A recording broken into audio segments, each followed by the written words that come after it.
Hey, ladies and gentlemen, welcome back to the Jack and Glenn channel. Before I get started, make sure you hit the subscribe button, hit the bell notification. Today, what we want to talk about, man, I want to talk a little bit about Rita. Rita, Clay's mom from Love is Blind.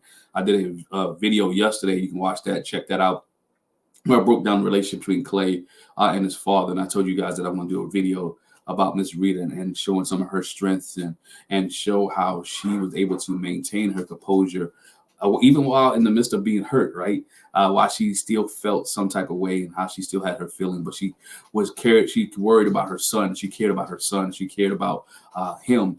And so we want to talk about that. I want to break some things down. But if you're new to the channel, hit the subscribe button, hit the bell notification. Go ahead and join the membership if that's what you want to do as well. So let's break this down a little bit. And I want to pull up the first clip here. We know that Miss Rita and her husband had a discussion after Clay told AD that he wasn't going to marry, and Clay was going through some things. So I just want to break down Miss Rita real quick, and we can get to this. Let's go. Stems from things that you have to explain and then apologize.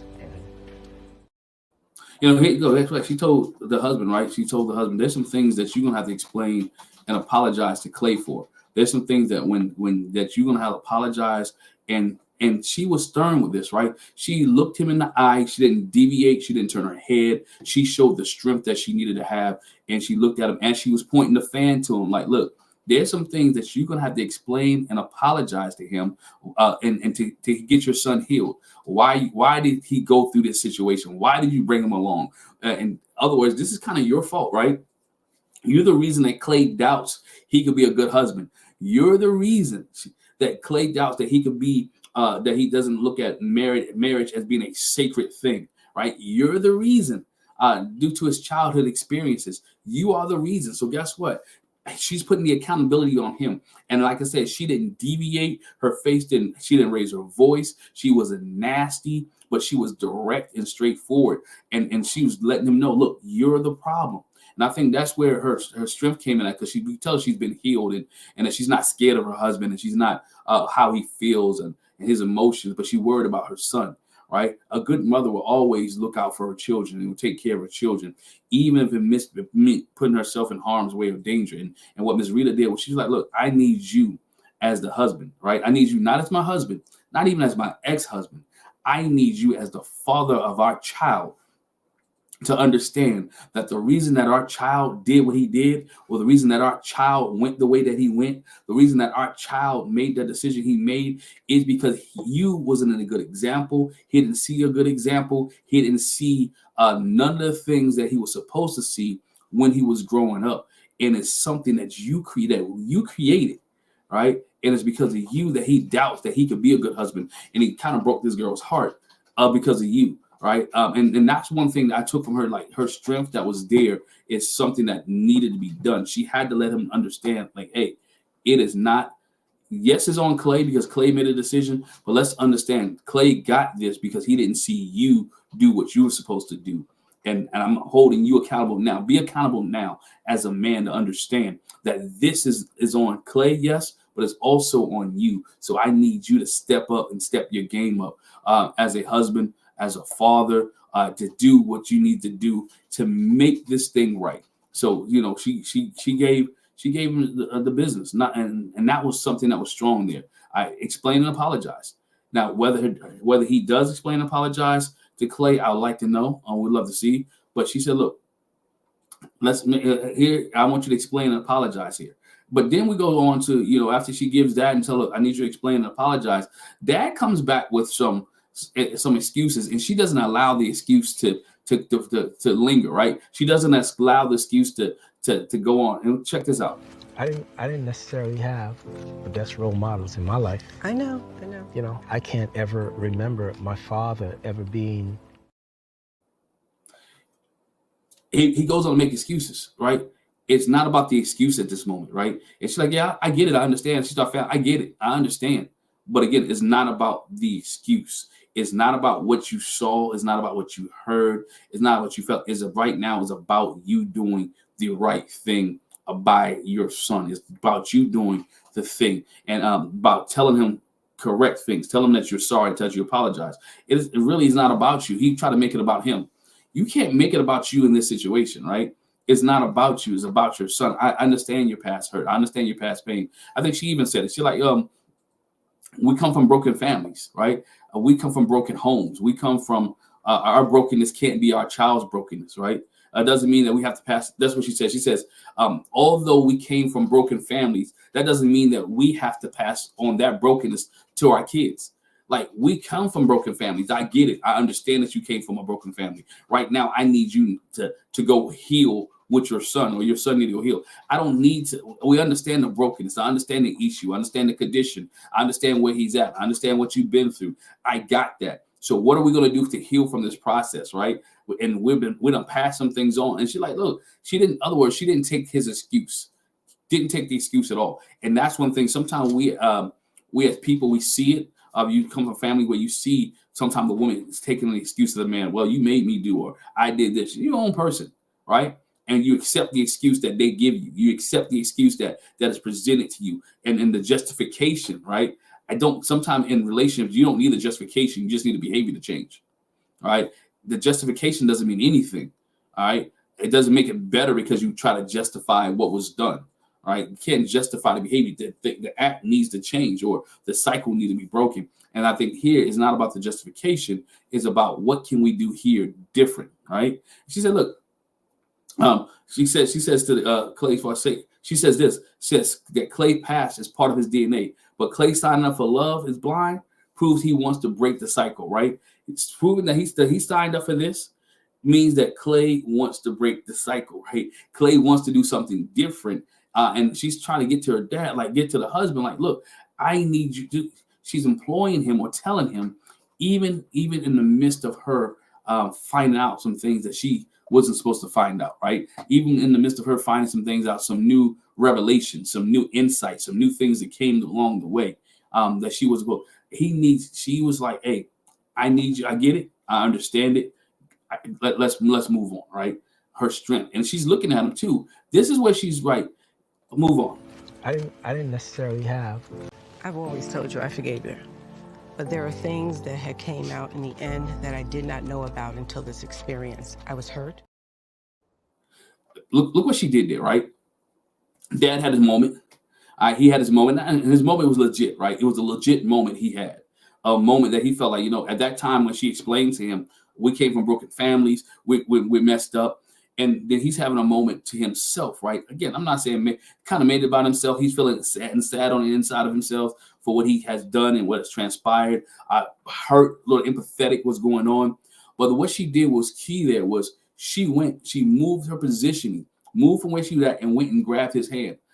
In a sense of comfort, right? She comforted him, but at the same time, she checked him, right? She comforted him, but at the same time, she checked him one more time. Why? I've always told you I forgave her. But there are things that had came out in the end that I did not know about until this experience. I was hurt. Hey, I'm going to comfort you, but I'm going to let you know that there's some things that came out in through this process. I forgave you. I understand what you did, but there's some things that came out in this process that I'm processing now, even in the midst of trying to comfort you, even in the midst of trying to comfort our son, even in the midst of trying to heal. I've been healed, right? I forgave you. The wound is done. You can tell she's been healed. You can tell that she has a covering around her, that she's protected, that her mind is good, that her mind is right. But she went, and even in the midst of him being upset, she comforted a little bit, but she checked him like, yo, there's some things that you did. There's some things I found out that I haven't really processed with, and I haven't really dealt with yet. But I want you to understand, I forgave you. So heal yourself, get yourself together, and let's look out for your son. But I'm not dealing with you. And again, I love how it is, the eye contact, right? She didn't deviate. She was stern. She was firm. And she didn't have to cuss. She didn't have to fuss. She didn't have to raise her voice. She didn't have to yell. She didn't have to make it a confrontational situation. And that is where the strength comes in at, right? Sometimes you don't have to raise your voice to get your point across. You ain't got to put your hands on people to get the point across. I've seen some people, some comments say, you know what, I would have put my hands on him, or I would have smacked him. She didn't have to do that. All the argument probably happened 24 years ago during their marriage, and all the fussing happened between their marriage and happened through all those things. She was willing to say, guess what? She was like, hey, this is what I'm getting ready to do. This is how we're going to handle it. and she was focused on what she needed to do at that moment, right? She didn't deviate from her game plan. She had a game plan and she was focused on the game plan. I'm going to comfort, but I'm going to check. I'm going to let you know how I feel. I'm going to let you understand what my emotion is, but I also give you some excitement of some things that you need to do, what you need to do and how you need to take care of this situation. Because guess what? I'm still processing. I'm still hurting. My son told me some things that I never knew. And I didn't even I want you to look at it this way.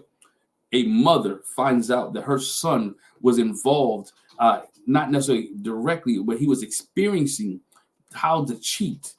His father taught him how to cheat. His father exposed him to cheating. His father exposed him to lying. His father exposed him to being deceitful. His father exposed him to being a womanizer. His father exposed him to all these things before he could fully understand it.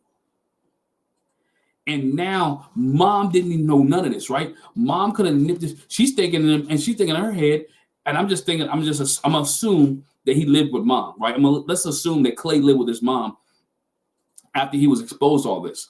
Mom didn't even have an opportunity to fix none of this. Mom didn't have an opportunity to take care of none of this, right? When she was healing herself during those years, when she was getting herself to the point where she was strong, her baby was out there with all this emotion. He was out there with all these feelings. He was out there with all the things that he's seen, and he wasn't getting help for it because we saw how he's dealing with it now. She could have been that nurturer that could have helped Clay at a younger age, right? So he didn't have to experience some of the stuff that he's experiencing now. And that's going through a mother's mind, like, man, you exposed my son to this, and I didn't even have a chance to help him. I didn't get a chance to take him and tell him that, you know what? That's not how you do it. Your father's wrong. To correct the behavior, to pour something else inside of him, to pour something else that's inside of him and take some of that stuff out. She didn't have an opportunity to do that. Now, as a grown man, she's trying to fix what should have been fixed when he was first exposed to it. So that stuff was able to linger into his mind and linger into his heart, linger into his body. And she's like, I could have fixed it then. He should have fixed it then. It's something that couldn't have been fixed then, right? It should have been fixed then and not now, right? Should have been fixed then and not now. And so that's where she's coming from. Like, I get it, I understand it, but here's some things that we need you to do, and I need you to do, and I need to take care. And you can hear the hurt, right? You can hear the hurt, you can hear the pain in her voice and in her mind. This is where another clip that we want to show you real quick, because then it gets a little bit deeper, right? She gets deeper in the process. He wants to be in a long-term relationship. He wants that. Tell him meet somebody like you. Huh? I met you, tell him meet somebody like his mom. Yeah, but you met me, but you wasn't good to me. That's the coldest line I ever heard, right? Look how dad perks up. He said, Clay wants to be in a long-term relationship, right? That fan is telling the truth, boy. That fan is really telling the truth. She says Clay wants to be in a long-term relationship, right? Dad, yeah, and dad, you can see dad when he flips, right? When he puts on the suave voice, when he puts on the suave move, and when he try to make it nice and sweet, because she already comforted him, right? She already gave him some comfort. She didn't take him off the hook, but she gave him some comfort. And he's looking at her like, man, maybe, right? And then she says, then he thinks I'm gonna hit her with this line. I'm gonna hit her with a nice smooth line. I'm gonna hit her with a line that can't miss, right? Watch the face again. Watch how he switches up after she says it, and he puts his Billy D voice on, his Billy D look, right? He wants to be in a long-term relationship. He wants that. Tell him meet somebody like you. You saw he switched up. He got the mad look on his face, right? He's sitting there mad, and then she says he wants to be in a long-term. Well, he got to be somebody like you. I met you. And then she kissed the coldest. This again, that line is cold. Yeah, you met somebody like me, but you wasn't good to me. You met somebody like me, but you wasn't good to me. How many of us in a relationship have met somebody, right? And you allowed them not to be good to you, or you realized the relationship wasn't good, right? She realized it wasn't good. She was able to articulate that, verbalize that. Yeah, you met me, but guess what? You done did some dirt to me. You met me, but you put me through the ringer. You met me, but you didn't treat me like I needed to be treated. And that family, like, you met me, but you wasn't good to me.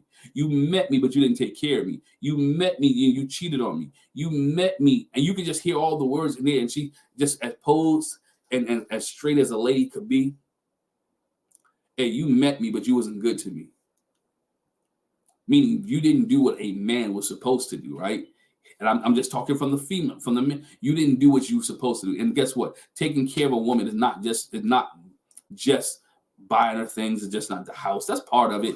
But it's emotional, it's physically, it's mentally, it's emotionally, it's spiritual. You have to be a holistic person, a holistic husband, right? Just not a physical present husband, not just a financial husband taking care of the bills. You have to have a holistic approach when you in marriage or you in a relationship. And I'm talking about marriage here because she was married to this man. You have to not just be, your physical body don't have to be there, but your mind has to be there as well. And I learned that in my marriage, right? I had to learn, just because I'm home physically, my mind has to be home, right? My mind can't be in the office. My mind can't be on the football field. My mind can't be on the wrestling mat. My mind can't be at church activities or community events. My mind has to be focused on the moment and focused on the family, focused on the spouse, focused on the person. And if you looked at Clay, that's what Clay meant, right? When he was AD, Clay will be at home sometimes, and Clay mind will be on his rentals. Clay mind would be on the job that he needed to take care of his finances. Clay mind was all over the place, right? Because he didn't see that. His father got there because he didn't see that too as well when he was growing up, because he said his dad wasn't near, but he would pop home every once in a while. So you got to understand that when you're with a woman or with somebody who's there, it has to be a holistic approach. You just can't be your physical body. She needed everything in that moment to be good to them, right? Being good to me is not taking my son with you and you're cheating, right? Being good to me is not being in that place where we have to argue, we have to fight all the time. Of course, you marriage couple, you have arguments, you have discussions. But she came in like, look, I get it, but this ain't about you. And I think he didn't understand it. It's really about your son, and I need you, and it's not about me. Because guess what? I'm at peace with myself. I can handle this, right? I can walk away. I know how to deal with this. I know how to deal with you right now, but I need you to be accountable. And I need you to go fix the behavior. I need you to go break the cycle, break the curse. Even dad was like, he talked about the curse and the cycle. But when she stood up to him, and I say stood up, not that she was scared, but she was like, you know what? This ain't about you. This ain't a moment for you to grandstand. This ain't a moment for you to talk about yourself. This is about what I need you to do for your son.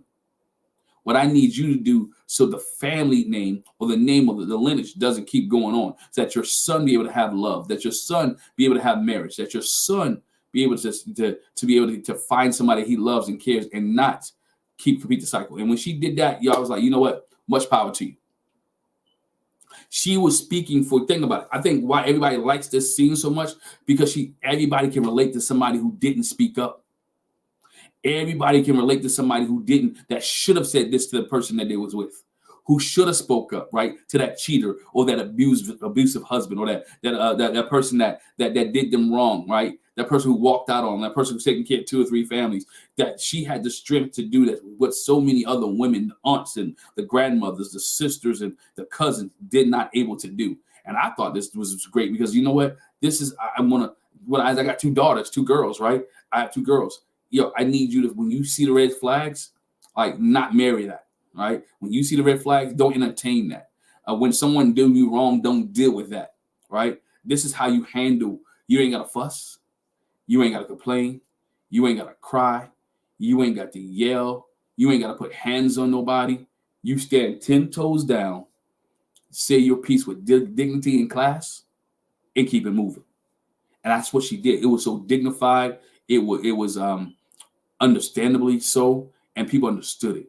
And that's how and that's grace, right? That's comfort, that's peace. And you do that and you move on. So when you look at this, or when you see this scene, you see how she has, like, you know what? I'm going to make sure. I told my son this the other night. There's some curses that we don't want you to walk into. There's some curses that have been broken in our family that we don't want you to revisit. And what she was telling the dad is like, I need you to go tell your son, right? You told me, go tell him that there's a curse that I don't need you to revisit. There's a thing that I don't need you to stir back up. There's something that you're going to be able to break. And can we be honest and we be here? There's some things a mother can tell a child, but when daddy says it, when father says it, has a greater impact. When a man talks to another young man, it has a greater impact in his life. And you can tell Clay's dad has a hard time talking to him with that impact, because when they got together and all they talked about was sports, that's what they were familiar with. Those life lessons is what he needed. And what she's telling him now, he's grown, have an opportunity to share those life lessons. Have the opportunity to pour into him. Have the opportunity now, have enough gumption and enough self-respect to say, you know what? I'm sorry. I apologize. I messed up. I'm broken, and I let my brokenness fall on you. And that's where you're broken at. So she's pleading with him in a nice way. Go handle this. But her strength is the strength that needed, because we even look at her strength later on. I mean, before she even gets to the dad, she had enough strength to go hug AD, right? And comfort and console her, because she understood how to be brokenhearted, understood. Now, she was never left at the altar, but she knew what it meant to be brokenhearted by a man coming from that family. And she consoled her. She gave her a hug. And then she went to bed, a beeline to her son, and hugged him and whispered in his ear. And I think she even sat down with him before and said, look, you got to listen to your heart. I'm not going to judge you. You know your heart. And that's what mothers do. Mothers, right, wrong, and indifferent, they support. Because our kids and our children, as they grow up, become young men and young women. They make decisions. Some we like, some we don't like. But we have to allow them to make those decisions sometimes, and be there to support them and tell them when they're right and tell them when they're wrong. And that's what she did. She was willing to do that, and her healing was there, and you can see her healing. Now, the other stuff that she had to deal with, the new revelations, I'm interested to see how she deals with that and how she healed from that. But the forgiveness is, she forgave him and she moved on. Let me know your thoughts. Leave a comment in the comment section below your thoughts, because she like, yo, not today, sir. It's not about you. She wanted him to know it's not about you today, sir. Like, cry your tears. It's about our son. I need you to go rescue him. And if you can't rescue him, then I'm going to rescue him. But today, sir, is not about you. Today, sir, is about the man that we raised, or the man that we created. And I need you to fix some things. And so she was 10 toes down about how she felt, 10 toes down on how she expressed her concern. And I think she spoke for a lot of people. I think she spoke for a lot of people, and she didn't allow him to make excuses. You know how we do as men sometimes. We make excuses. One of my favorite movies is What's Love Got to Do with It? I can Tina Turner story. And I think there's a saying, I think they're in a restaurant scene, and I asked Tina to sing. And she didn't want to sing. And he said, you have more excuses than a man going to jail. Sometimes we as men have more excuses than men going to jail, right? And it's time for us as men to stop making excuses. But it's also time for women to hold men accountable. And it's also time for men to hold ourselves accountable, not just for ourselves, but for our families. And what she did, even though they're not together, they're still family, right? They're not connected. They were married. They're still family. And she holding him accountable for his family. And a lot of women would hold their sons accountable. A lot of women will hold their husbands accountable to go get their sons. It makes a world. It makes a big difference, right? And we as men have to go get our kids, go get our sons. It's so much in them. Yeah, some men are coddled. Some men are, good point there. So yes, because the males were coddled and pampered. Some men are coddled and pampered, and society does that. And we as parents, we as husbands, we as wives, we got to hold them accountable. Yo, you made a mistake, go live in it, right? Go fix it. You may not be able to fix it, but you have to deal with the consequences of that behavior. And the consequences of behavior now is that you have a son who don't know how to love. The consequence of his behavior is you have a son who doesn't know, is scared of hurting somebody because doesn't know if he can live up to those expectations. And she got to hold him accountable. And now she even have to go back to Clay, like, I need you to hold accountable. Clay need to get some family therapy, right? And it wouldn't be surprised if him and dad go into therapy together, right? There's some things they got to deal with together, some conversations, some meetings, right? They got to have a mediator. Can't have a con, right? Clay even said it. I got the same con that my dad has. He see the characteristics. He see the things that's going on, and it has to actually be changed. So again, She held it down. She took care of it. And I think there's more men who need to be held accountable, and then more women who shouldn't accept things from men when it's not living up to the standard that they have set for them or way they were raised. So, hey, leave a comment in the comment section below. I appreciate you guys. Thanks for rocking with me. You might hear Jack typing in the background. So make sure you hit the subscribe button, hit the bell notification. I appreciate you. Thank you. And catch you guys down the road. If you like these videos, let me know. And we can keep doing these every once in a while. So I appreciate you. Thanks for rocking with us. And we'll see you guys later. Thanks. Bye-bye.